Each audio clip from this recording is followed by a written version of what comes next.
You're watching and listening to Conscious Evolution Media, shifting global consciousness at consciousevolutionmedia.com.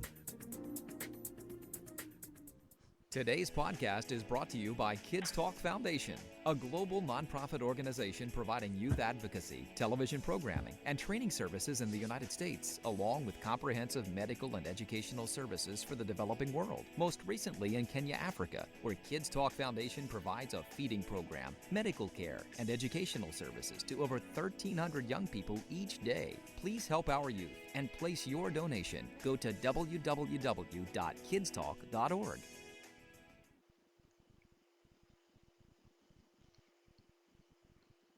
Are you in the entertainment industry? If you answered yes and you want to promote yourself, your passion, and profession, check out Creative Independent Artist magazines at CIAartists.com. Endorsed by Kids Talk Foundation worldwide. Hitting the high waves of entertainment, world affairs, and a touch of high society. We bring you the new internet TV show, The Darling Show, with Brian Darling and Ninan de Verderosa. Brian and Ninan will feature hot topics with interesting guests from all walks of life. The anticipation of each show will keep you on the edge of life every week. Here are your hosts, Brian and Ninan. Hi there, everybody. I am Brian Darling, coming to you from Los Angeles, and say hi to Ninan de Verderosa in Las Vegas. How are you, Brian? What's up? Hi, Ninan. How you doing? Welcome, everybody, to the Darling Show. I apologize. We are having a little video issue with our guest, but her voice is here, so we'll be able to really have a good time, and we'll send you to her. If you go to thedarlingshow.com, you'll be able to see a lovely picture of our guest, Fauna Hodel. But before we get to Fauna, Ninan. Yes? What is going on in Las Vegas? Anything exciting? Oh, I have had the most incredible week in Vegas. I've been trying to find out what's going on with these hotels. Well, I had a great excuse. My brother from England flew in, and he stayed with me for a week and wants to go to all the hotels. So every night we went to somewhere different. Wow. And the time we finished paying the valet to keep the car up front, and this one and that one, he was very happy to go home. And what's your favorite hotel? Well, my favorite hotel, well, I've got several of them, and my real true favorite is Caesar's Palace, and then the Wynn, and then the Encore, and then all the rest of them. But I also wanted to mention, there's an event in Las Vegas, at the Bellagio Hotel, and it's Cosmopolitan Events, and the lady that puts it on is Yvette Brown, and she puts on these events, and they're absolutely fabulous. That was in the Lily Lounge, the Lily Bar, and the Lily Lounge in Bellagio, which was fabulous. So she gets about 100 and 150 people together. And it's not really networking, but it's meeting people. So that was fun. Then I also took Drew and my brother to the Hyde, also at the Bellagio. We had a fun time there as well. Then I took him to some rap dance thing that he loved. So we've been doing an awful lot of stuff, and Vegas is Vegas. A lot of fun. Oh, that's great. That's great. Well, let me tell you what's going on in Hollywood this week. Right now at my favorite theater, the Pantages Theater in Hollywood, Beauty and the Beast is playing.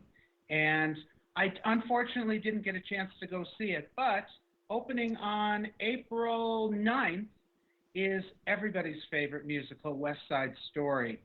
So I'm really looking forward to that. So everyone go down to the Pantages and get some tickets for West Side Story. I also want to share a couple of other important dates coming up for events at the Los Angeles Gay and Lesbian Center, which I am a proud supporter of, as are you, Ninan, and Fauna is as well. They have a really exciting food and wine tasting outdoor event called Simply Divine. And that is at Melrose Place in Los Angeles. And that will be on April 7th.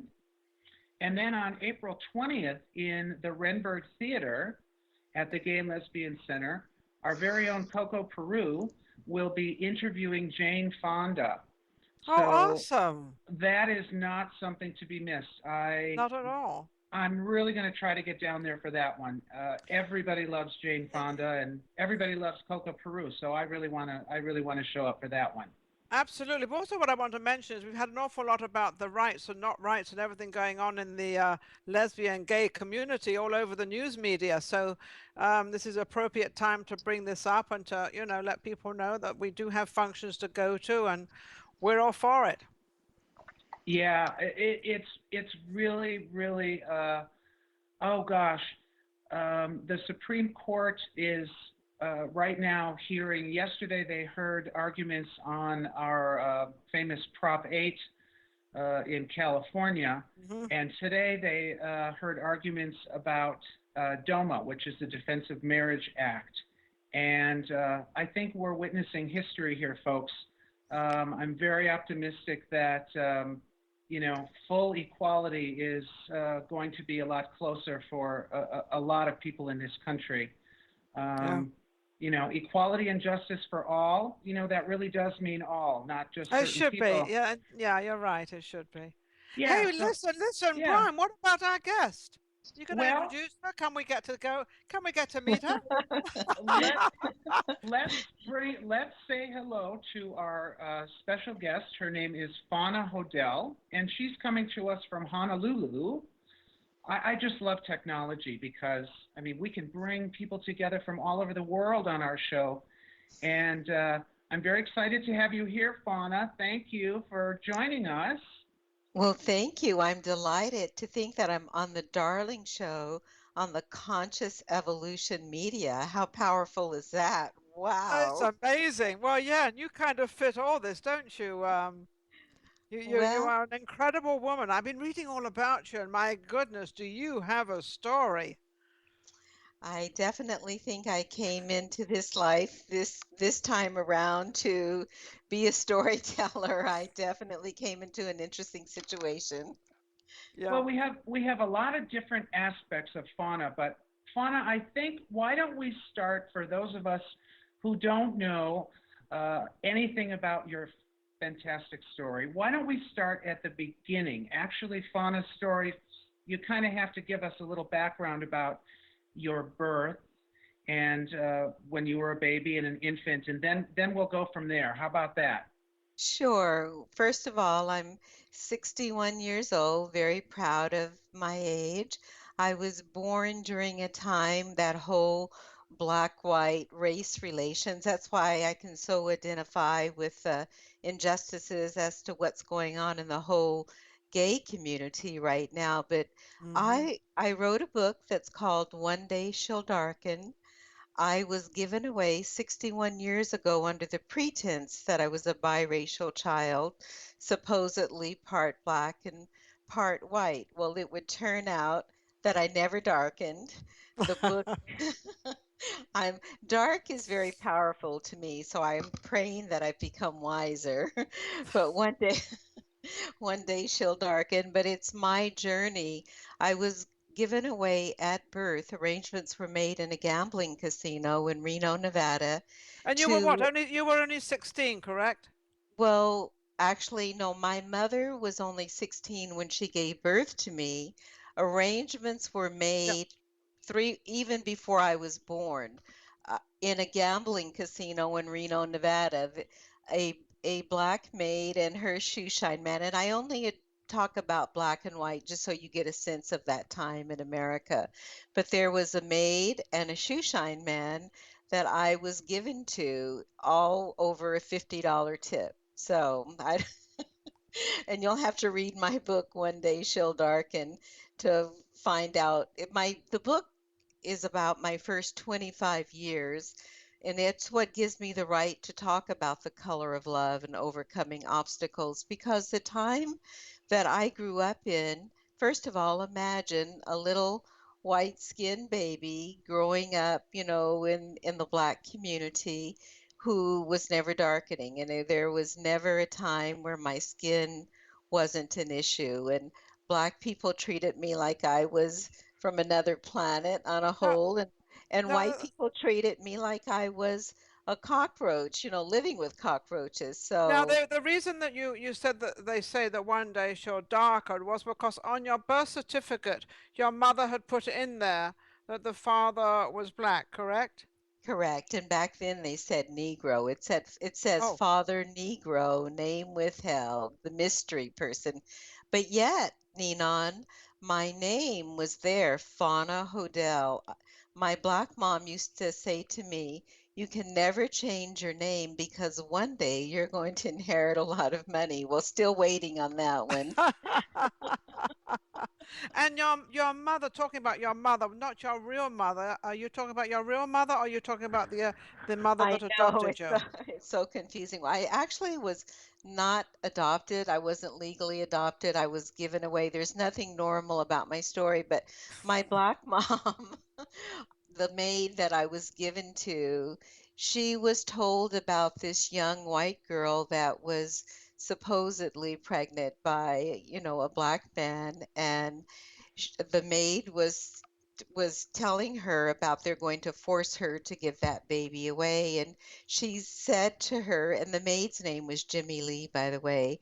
She said to Jimmy Lee, would you like to have a baby? And this maid, Jimmy Lee, said, oh, I'd love to have a baby, not meaning a word of it.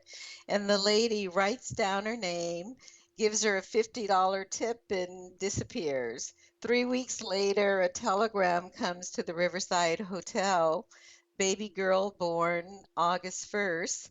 Come to San Francisco, St. Elizabeth's Hospital, and pick up your baby. And that telegram, the maid promptly flushes down the toilet, as Mama would tell me years later. So that's sort of my start.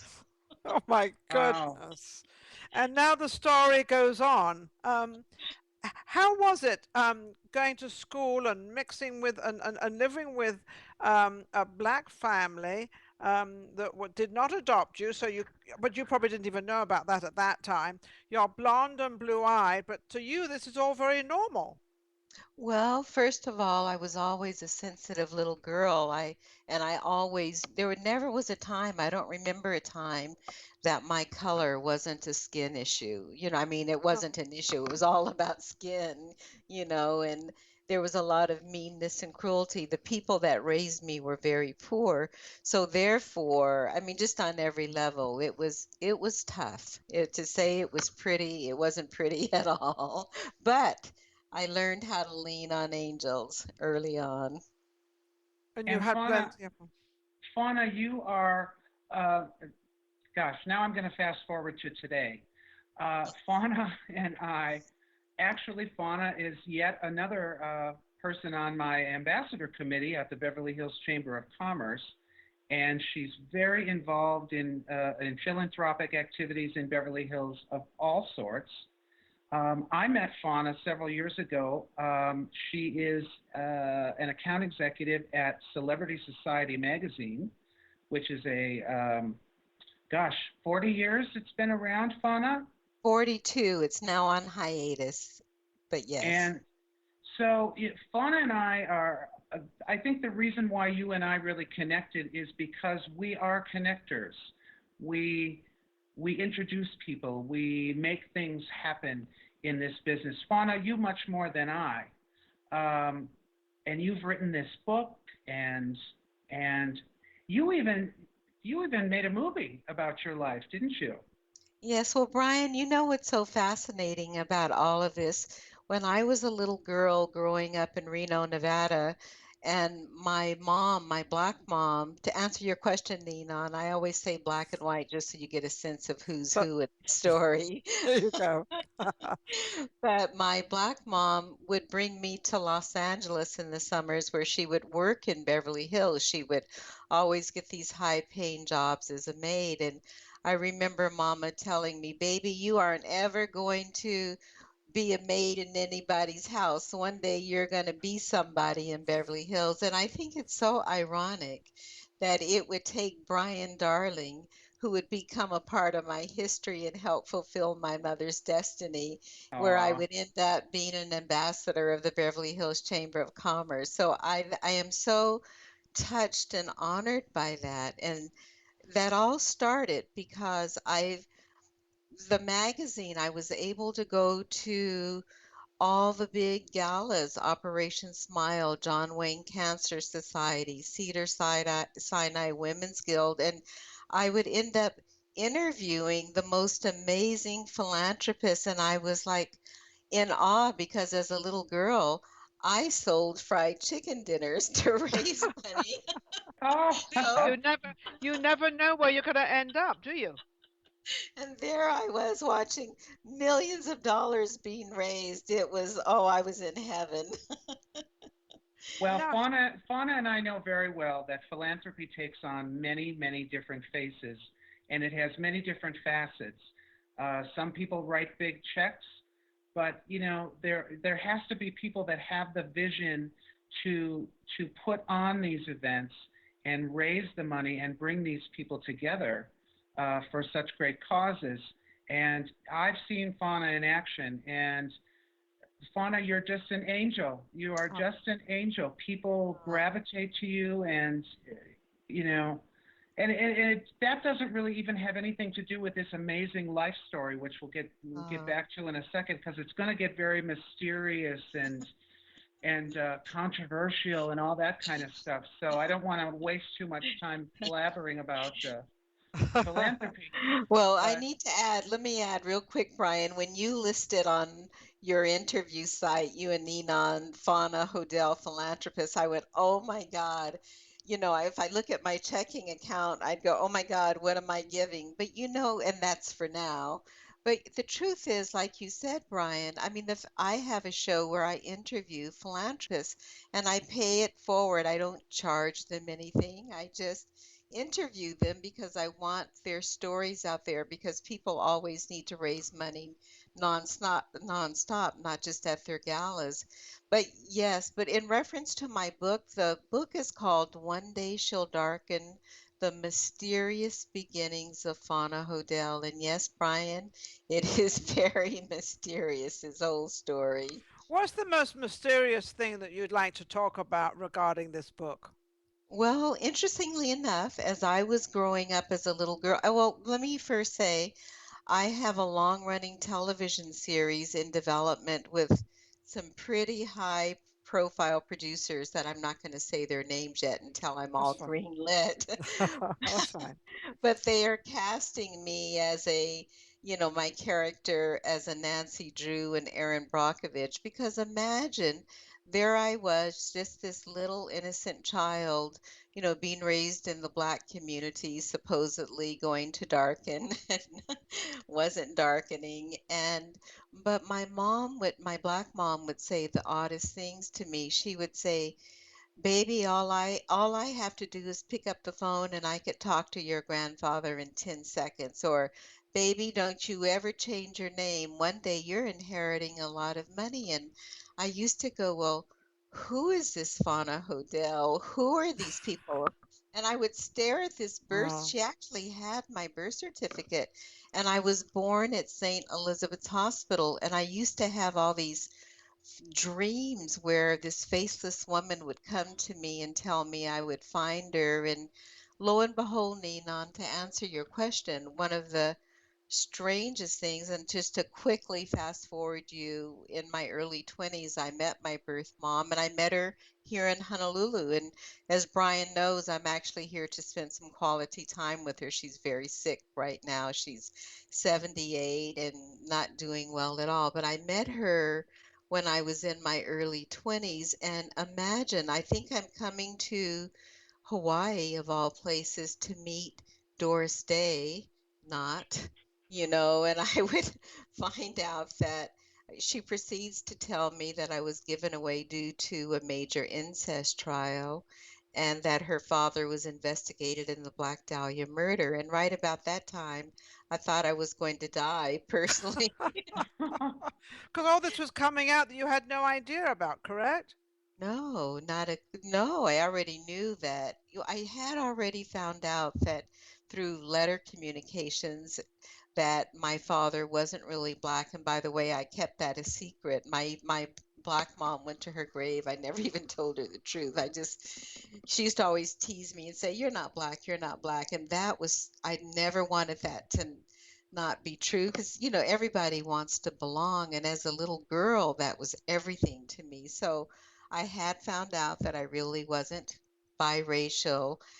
And then, to find out these no, I mean, imagine I go and I thought Tamar, my birth mom, was going to say, and your grandfather is your father. I mean, and God willing, I pray that's not true, but But you don't imagine. know. Yeah, Well, there, absolutely.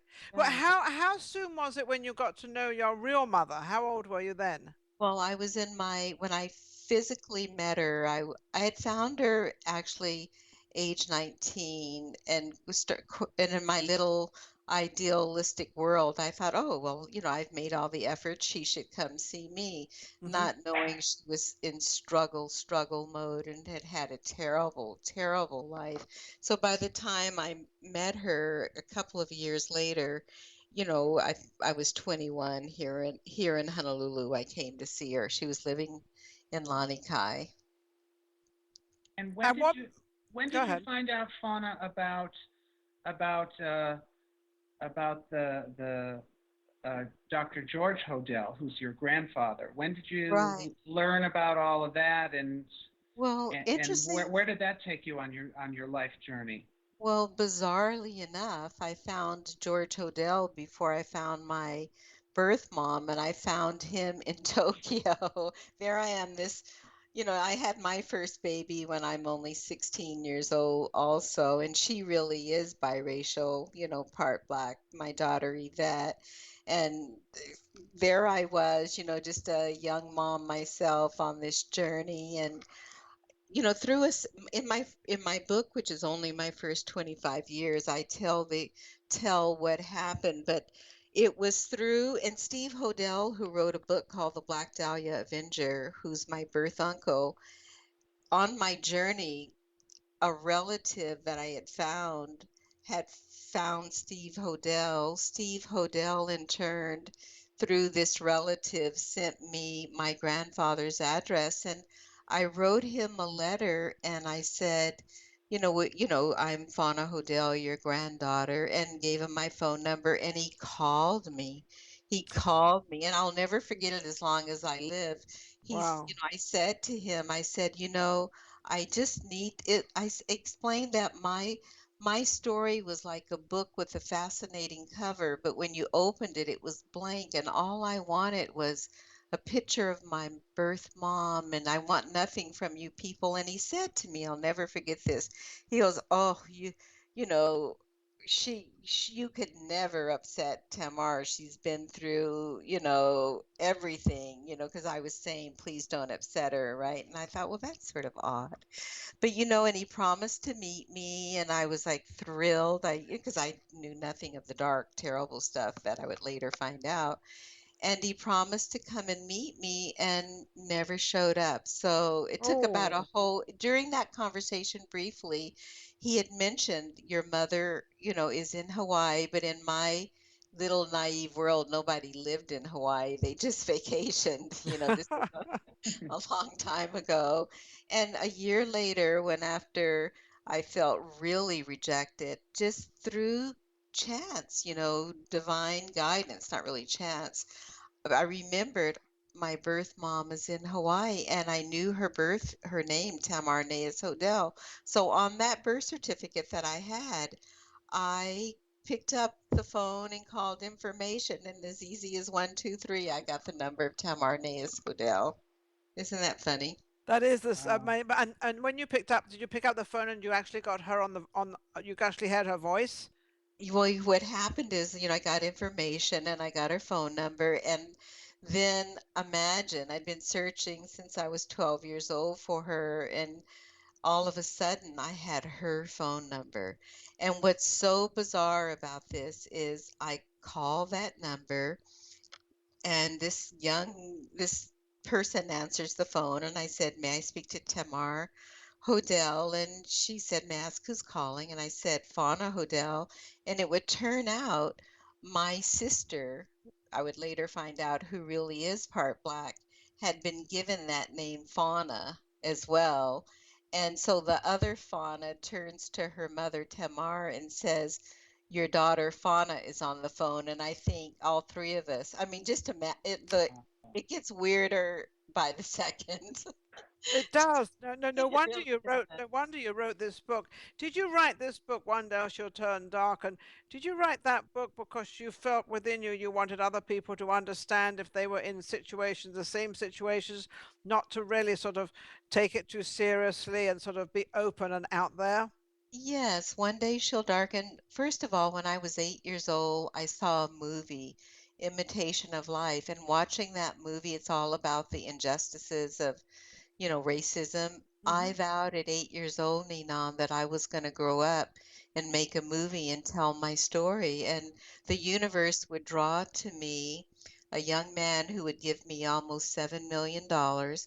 And we would hire Sean Ferrer, Audrey Hepburn's son, and we made a movie. Isn't it funny how, and because I wanted to help wake people up and point them to their hearts. I had suffered so much cruelty as a little girl. Yeah. I vowed I would do something about it. Which is amazing because most people don't. So you always get that kind of one person that actually out there to speak out and to keep justice going and how it really is. And you have really that true story.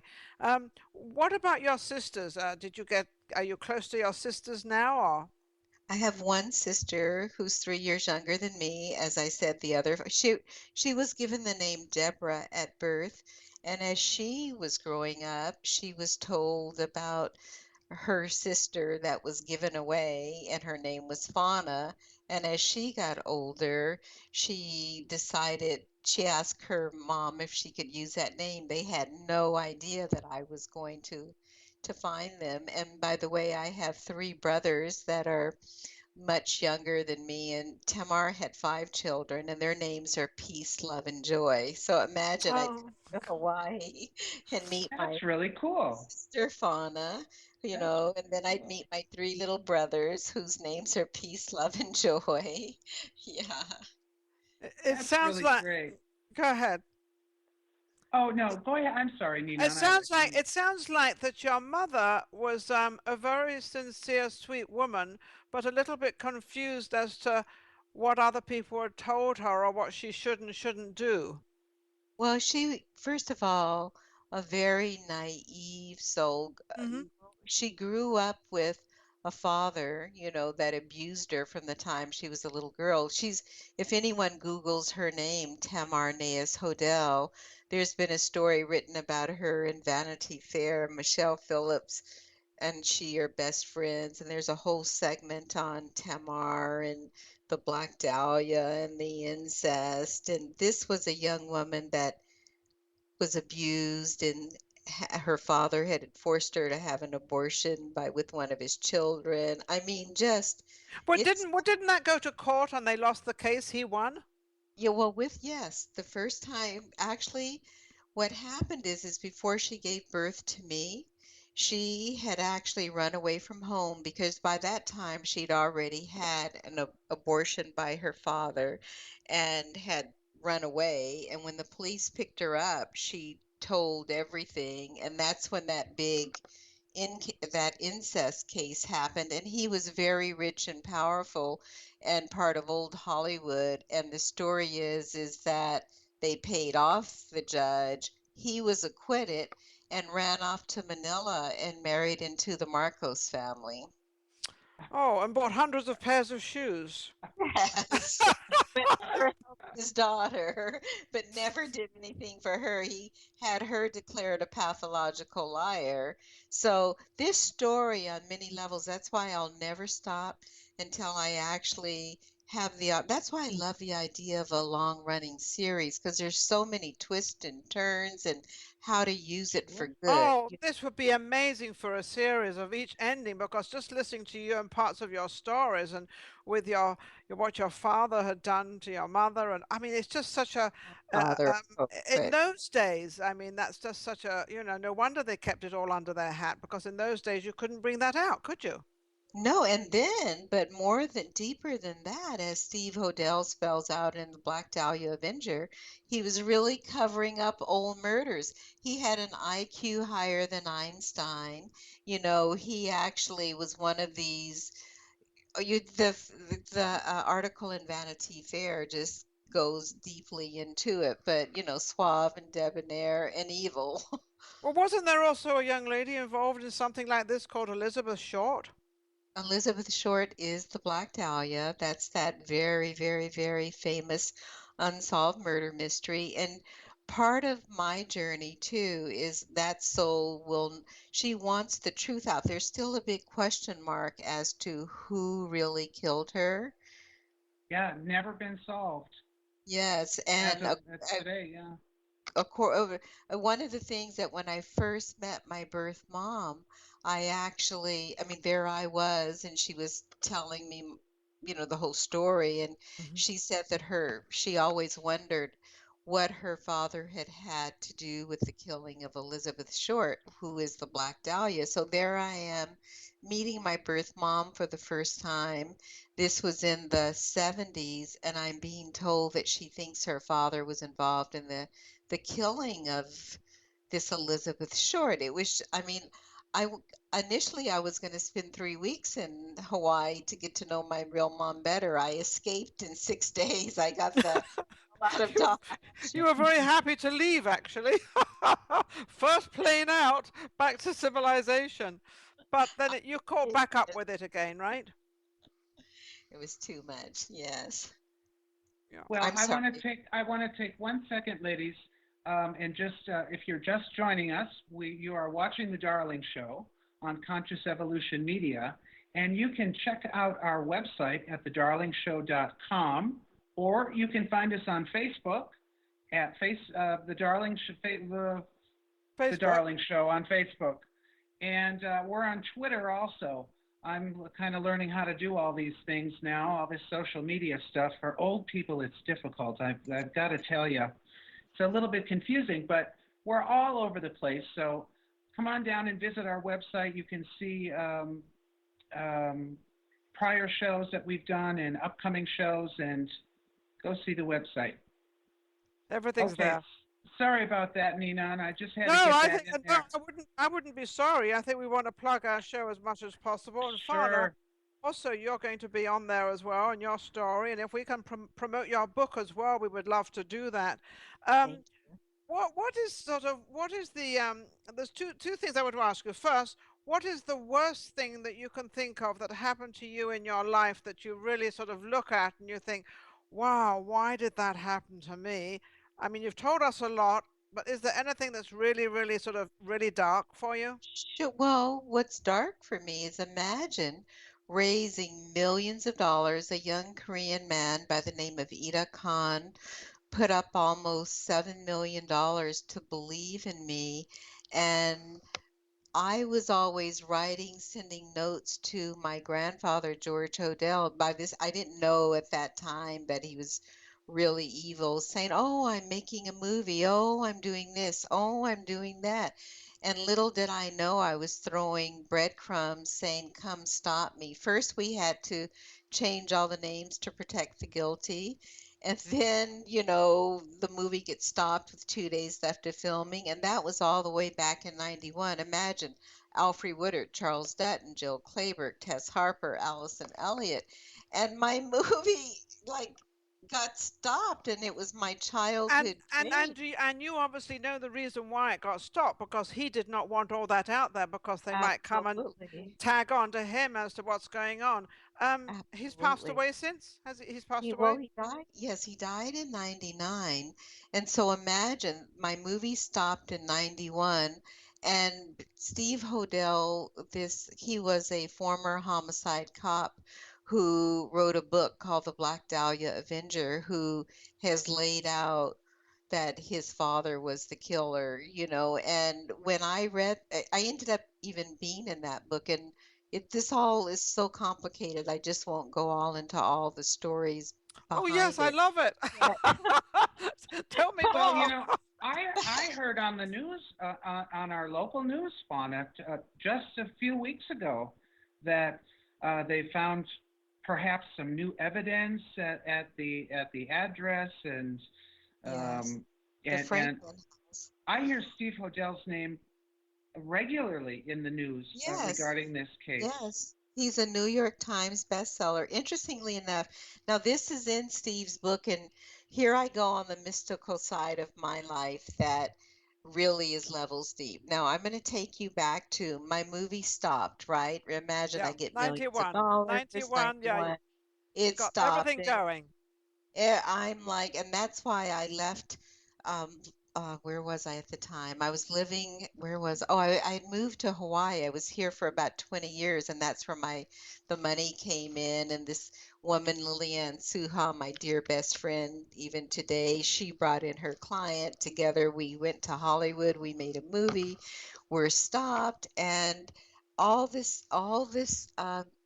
wait, I just lost my train of thought. I just went off on a tangent. Where was I right Yeah, well, you before were that? talking about when the movie actually stopped, when it was off, they took it off, whatever, they stopped it. They did not want to release the movie, Right. and you had, Right, go ahead. it gets stopped, and I'm like, "Oh my God, I have millions of dollars of other people's money tied up. My dream is tied up." So I left Honolulu, and that's Brian when I moved to LA in the late 90s because I was going to save my film, and everybody and their brother has tried to help me. I know some very powerful people, Magic Johnson. I know even the Kevin Costner people tried to help. I mean, but there were so many mysteries behind everything. So finally, when Steve Hodell's book came out, this is where I was going to take you. Well, even before his book came out, by that time, because I have to earn a living, and I've sold art for years and years and years, fine art for Chagall, Picasso, Anthony Quinn, all kinds, Thomas Kincaid. I had to go to work. I'm in LA. I'm at a Thomas Kincaid gallery. My film has been stopped. By this time, it's 2001. And remember, my black mom had said to me, "You can never change your name because one day you're going to inherit a lot of money." So there I am sitting in this little You're Thomas thinking, Kincaid. I got to keep this name. Yeah, very important name. So I'm sitting in this little Thomas Kincaid gallery in the middle of Northridge, and I could have been in Beverly Hills someplace with my background in art, but I was really drawn to this little Kincaid gallery. I needed a safe haven. So there I was. And in would walk this older couple, and this is all in Steve Hodell's book in the chapter called The Final Thought Print. And I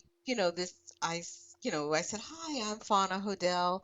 And this older gentleman introduces himself. "I'm Walter Morgan." And he said, "Fauna Hodel?" He says, "I once worked a murder case on a Dr. George Hodel. Any relation to you?" He was the head detective when they On the investigated he had bugged my grandfather's Franklin house.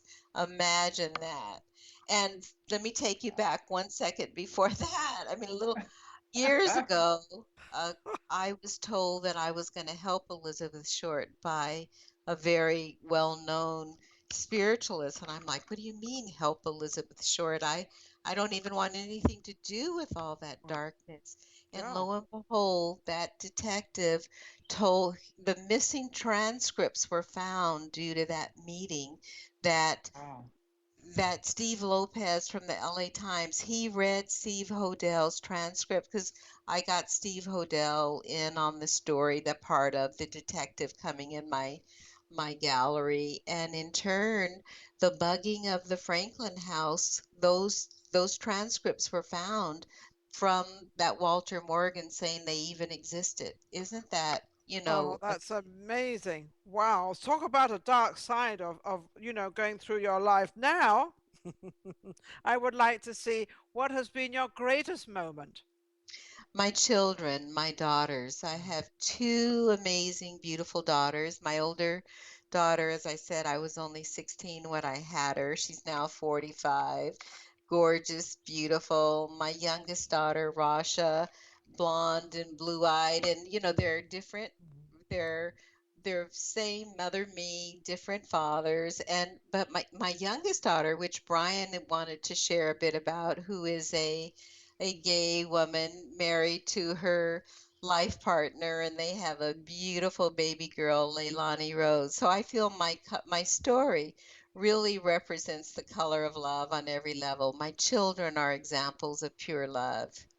It is. Well, So your whole life has been pure love of how you got through. If you didn't have the love and the feeling of everything's okay, which is probably from your black mother, that gave you that sort of that strength to carry on and to do what you did.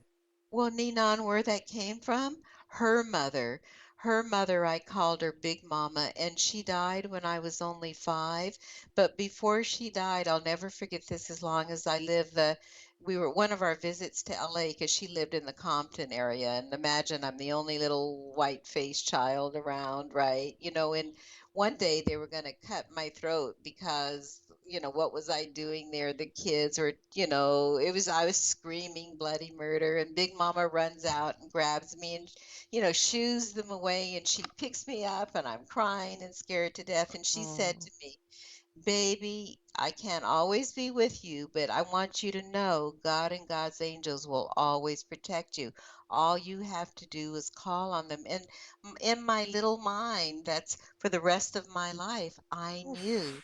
that I Yeah. was protected. And even Yeah. at her funeral, she started talking to me from her casket and told me I was protected. So I sort of had that kind of life.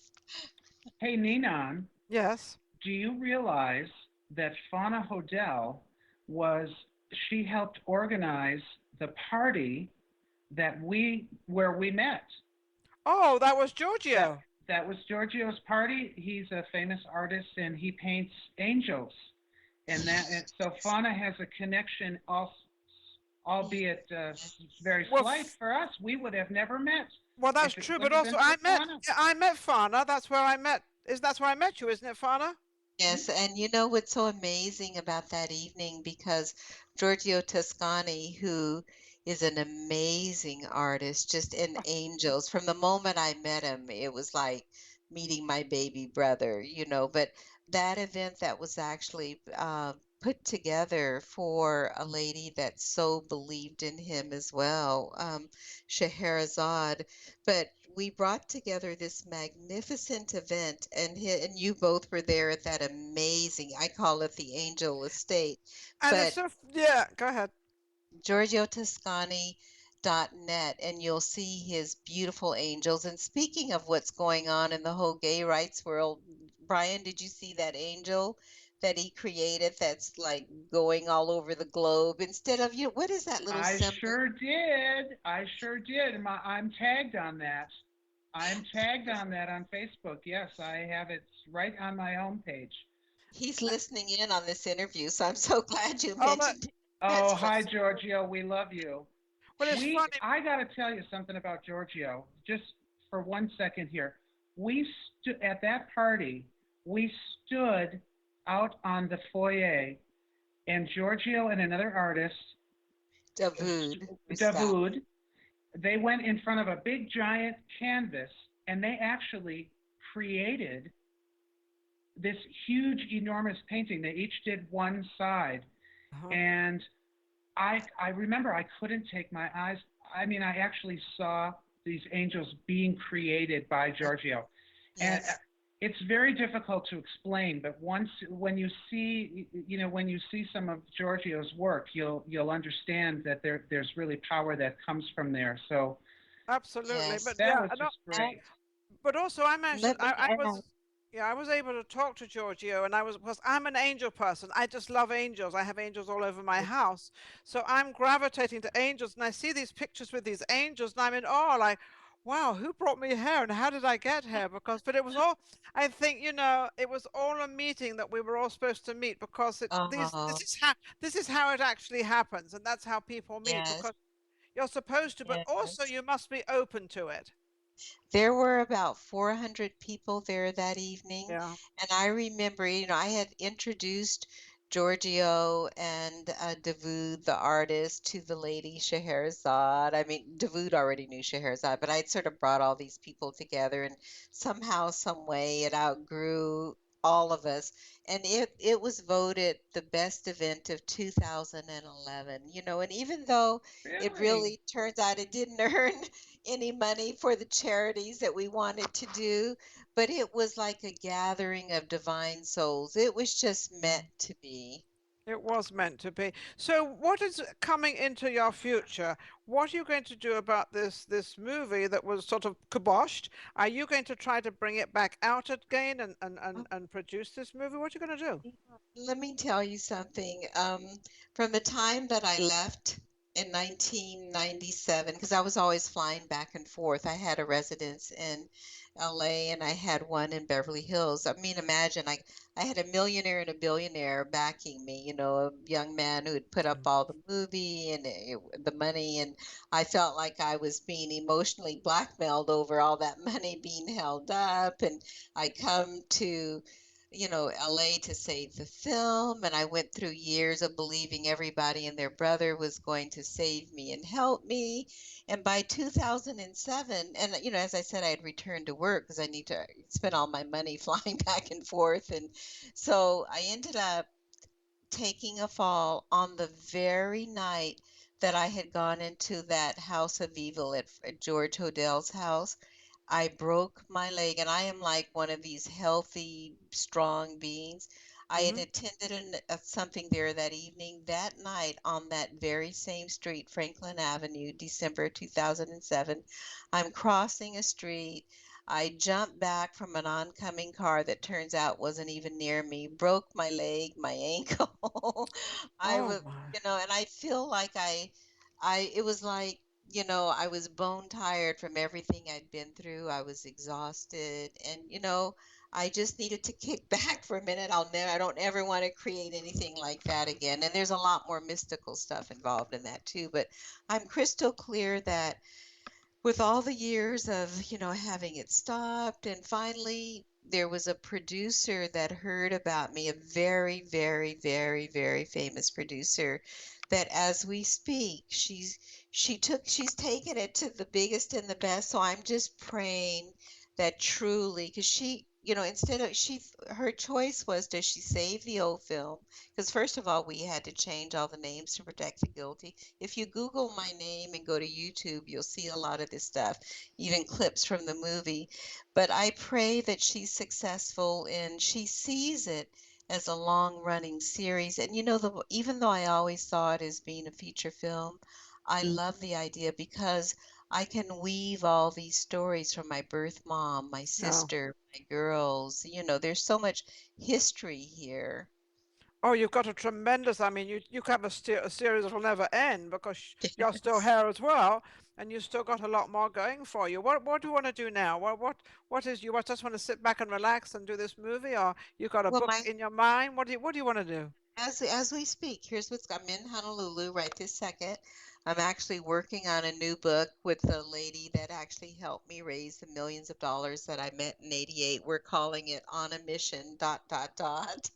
It's going to be mystical, funny, sad, but with a good ending. And then years ago in Honolulu, I produced a big play that was called Working the Dream, the Fauna Hodel story. I've been asked to do it again, so I'm working on that as we speak, bringing the people. It's my story interwoven around many other stories because at the end of the day, we all have our stories and it's about overcoming and it's through the spoken word and music. And we're looking at doing it at the Hawaii Theater. It's still just in the beginning stages, but the first time we did it, it was at Mid-Pac in front of about 400 people again. So that's cooking.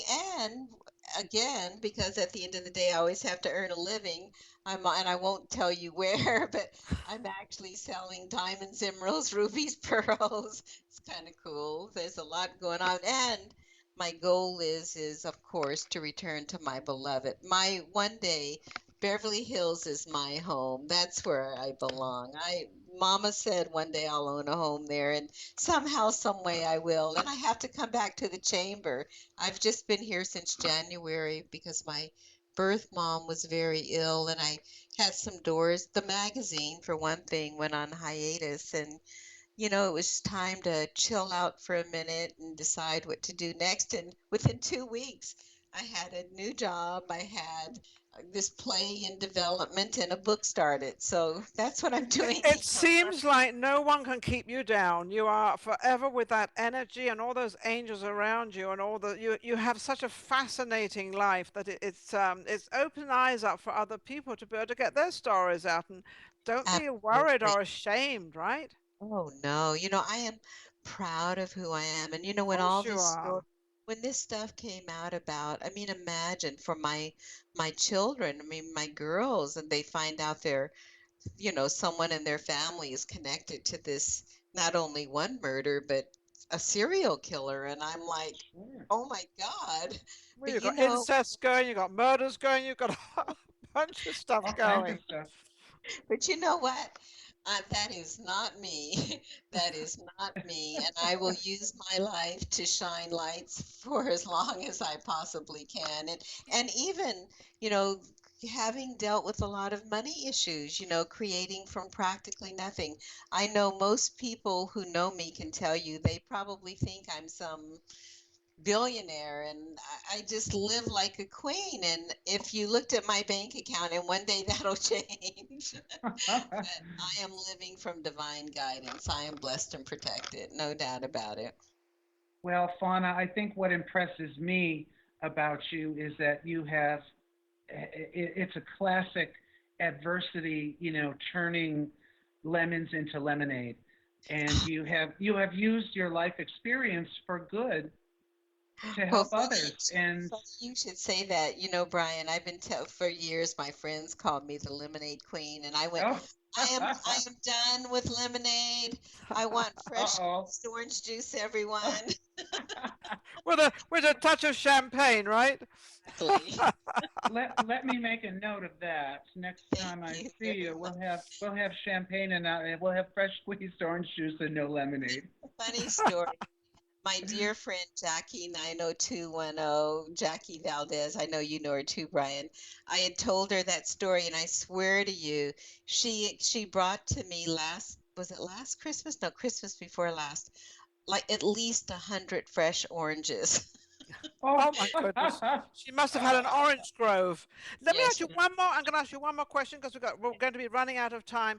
Who Yes. was your favorite celebrity to interview and to get a lovely story from? Who was your most outstanding favorite? Well, you know who I love the very most is Bruno Serrato. He was one of the top 10 heroes of the year for 2011. And from his five-star restaurant, it's the Anaheim White House. This man feeds over 400 kids that wouldn't have dinner every night. And now he's actually helping their families move out of motels into homes. So anything that anyone can do to help him, he is just this beautiful being. So Bruno Serrato from the Anaheim White House, he is a true celebrity to me. And oh, true that's just great. and giving back. Oh, And giving big time, back. huge. And I am So, so Fauna, good. we're running out of time, Go but ahead. I want to know what your website is. How do people find Fauna Hodel? Sure, sure. And Fauna Hodel, and that's FaunaHodel.net. And then that's more about I have a show that I actually interview philanthropists. I only have about 12 of my interviews up, but I've done about 50 of them. I'll have to do something with this soon. But then I also have faunahodel.com that's more about my book. But if you Google me, I thank God I've just really kept my story alive. So I'm out Oh, that's there. just great. Well, Fauna, thank you so much for joining us. I want to give you all a quick program note. Our very, very, very special guest next week is the daytime Emmy winning co host from The View, Sherry Shepard. The Wow. one and only Sherry Shepard is coming right on our show to talk to Ninan and I. And I can't. Nina, are you excited about this one? I'm very excited, but I absolutely love our guest today. And Oh, Fauna, I we think we love you, story. and I miss you so much. I can't wait for you to come back to Beverly Hills. We'll have some fresh squeezed orange juice. And champagne. and champagne. Have the orange juice. I'm going to have the champagne, okay? Thank you. I love you guys. It was fun on the, I love it, the Darling Show on the Conscious Evolution Media. I love it. That's Well, beautiful. that's all the time we have today, folks. So on behalf of Ninon de Rosa and our guest, Fauna Hodel, I want to wish you all a very happy evening, and we will see you next week. Absolutely. Take Good care. night, everyone. Blessings and aloha. Aloha.